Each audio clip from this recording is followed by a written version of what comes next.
Everybody, it's Skip Clark, 92.1 The Wolf right here in Syracuse. It's just another wonderful day at the Great New York State Fair. Today has to be one of the biggest days for me to be here at the fair. I am in the presence, I got two very important people sitting here to my right. Probably the most important people you're ever going to meet in your life. This is Sparky, and Sparky is 100 years old. God bless him. And Mr. Lee Greenwood, everybody. Lee Greenwood in the house with us here today. Yeah. And, we're going to talk to Lee for a couple of minutes, then we'll talk about what's going on here with Sparky. But Lee, 40th anniversary. God bless the USA. 40 years this year. Tell us about that a little bit. Yeah, I wrote it in the back of my bus. First of all, great to be here at the New York State Fair. I knew I'd get a wolf. On the wolf. Okay, I got to give that to you. Love it. It's been a long time since we've been here, but glad to be back again. When I talk about 40 years of touring, I signed on at MCA Records with Reba McEntire, George Strait, the Oak Ridge Boys, and Barbara Mandrell in 1979. Oh, my gosh. And we started touring every doghouse, outhouse, and roundhouse. First in the South, and then in the Midwest, and then in the Northeast, and then out where I'm from in California, finally. And it took almost 2 years for the music to get to the West Coast. It was like Pony Express, like I couldn't believe it. And a lot of our early music was only on records. It was not on CD. Yeah, so for the first 6 or 7 albums, we had to transfer anything that was in those big square albums with the big pictures on them. And that was the hard part, really, for us at first. But when I look back at 40 years of doing that, we were doing 2 albums a year for the first 5 years. 2 albums a year. And now we do one every 2 or 3 years with a release of a single because it's just so crowded and so many artists. But it makes me proud to know that after 40 years of touring and Sparky, but by Sparky's standards, I'm a young man. I'll be 81 in October. And so as we tour across this country, still with our music, we still have the fans. They still come to see the shows. And proud tonight to be here on Armed Forces Day to honor Sparky, and I don't know Sparky's last name. Do you know his last name? Yes, it's Rector. Rector, okay. Lawrence Sparky Rector. Oh, I saw that written somewhere. My memory is not as good, Yes. Sparky. And we're going to be talking about that here. Proud to be here with you, and my father, of course, being a World War II veteran as well in the Navy, and so we honor him and all of the men and women who are in our presence tonight who have been in the military. Absolutely, and that's what it's all about here today, right, everybody? Yeah. So, 40 years of God bless the USA. But what you said you wrote that in the back of the bus, but what made you write that? What was happening at that time when you said we got to write a song like this? Well, I mean, you'd have to go back in my life. My father joined the Navy after the bombing of Pearl Harbor. A year later, my mother divorced him, and I didn't know either one of my parents very well until my 20s. So I was raised on a farm in California, and I understood what it meant to be a good neighbor. We hushed the corn. We'd have the neighbors all come over. We had about 1,000 chickens. When we wanted to dress the chickens down, we had the neighbors come over. And we did that the other day at my house. We were husking corn. I said, I did this when I was 12. Here I'm doing it again in our kitchen. So I guess maybe my background with my father's service, I was not in the military. Maybe the fact that I understood what it meant to sacrifice early on, because I did USO tours starting at the age of 15. And I've done 40 of those in my life. My last tour was Bob Hope around the world. Wow. So I understand the military sacrifice. And somewhere along the way, it manifested in my head. And just as I was touring on a bus, we'd had a show the night before with fireworks. And I was in between Arkansas and Texas. And I'd ridden with my truck driver for probably 100 miles because we had 3 buses and 2 trucks. And I like to contact my drivers all the time. And so, I don't know, I got in the back of my bus and just was inspired, and I said, it's time I write this song. The difficulty was getting home and getting it on record. I had a little tape demo that I had and probably played it for my producer once. And he said, okay, if you want to do this, we'll do this, but that's not our single release plan. And it was Universal that made the call to release that on the album called You've Got a Good Love Coming in 1985. And so, so there you have it. What about the box set? Didn't you drop a box set here recently? All-time hits at American Classics. Yeah, Universal's putting out a box set of the Definitive Collection, which has 20 of our country hits, and we had 10 number one singles and 35 charted records. Thanks to you and the radio stations that played them across the country. A signed T-shirt and a signed photograph that'll be in a box set available pretty soon here. Maybe it's already out. I'm not sure. Pretty awesome. I think it dropped the latter part of July. Okay, so cool. Maybe a little over a month ago. But great. Well, here you are at the Great New York State Fair. We're in the presence of Legacy. Yeah, thank you. Legacy, right here. And Lawrence Rector, we call him Sparky. And Sparky, how old are you? I'm 100. He's 100.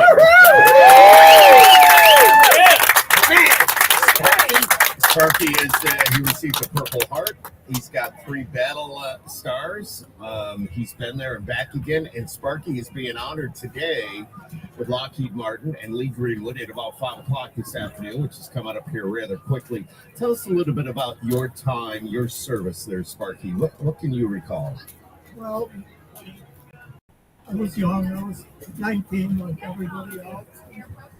Had my 13 weeks of basic training and went overseas and joined my unit in Sicily. And the first day there, we made a little trip behind a lemon tree and showed us how to fix our deck and our rifles and things. So if we got tipped over in the water, we wouldn't drown. And that night, we made a landing behind the German lines down near Plymouth. And a couple of days later, we did the same thing. Only that time, we got caught in the minefield, but fortunately, we didn't lose anybody. And from there on, I landed in Salerno, and we fought up into the mountains north of Naples. Very, very cold, of course, all winter long up there. I came back and took some more training, and then we landed in Anzio, which was a very, very tough 3 months. It was kind of a half circle. We broke out of Anzio and fought our way up to Rome. I guess I was very lucky twice. When we jumped off at dawn, of course, at Anzio, to attack the Germans, we were out there probably 150, 200 yards, and there was a lot of fire coming down because they had all the high ground. You could see the tracer bullets and everything else coming, and a couple of my buddies and me drove into a hole. And the lieutenant came along and he pointed definitely at me and said, "Rector, get out." So I jumped out of the hole and he said, "You have to take this message back to headquarters. While everybody else is going forward, I'm going backwards." And I said, "This is going to look like if I get killed. I'll be retreating." But anyway, unfortunately, my 2 buddies took a direct hit either by a mortar or an artillery shell, and both were killed. And that was not very good. And when we were in the Battle of the Caves, we were surrounded for 3 days, and everybody was running around each other. But, again, I was guarding a hole, and my officer came up and said, "Rector, take this message and take it back to headquarters." So I left, and a great many of my platoon was all captured while I was gone. So when I got back towards my unit, none of them were there. So we had quite a few people that were injured. We tried to get them back to the main line, but we put them on stretchers. 4 men trying to carry them out, but it was impossible because we got out there about 50, 60 yards, and they just kept firing a lot of bullets at us, and so they ordered us back with the kids.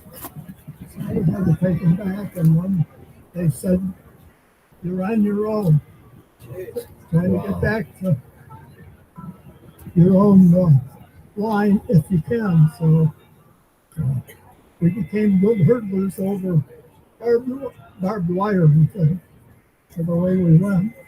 But our medical man was very, very brave guy and kept in Grafadino. And he said, I won't leave the kids. So he stayed with them, and they were all captured.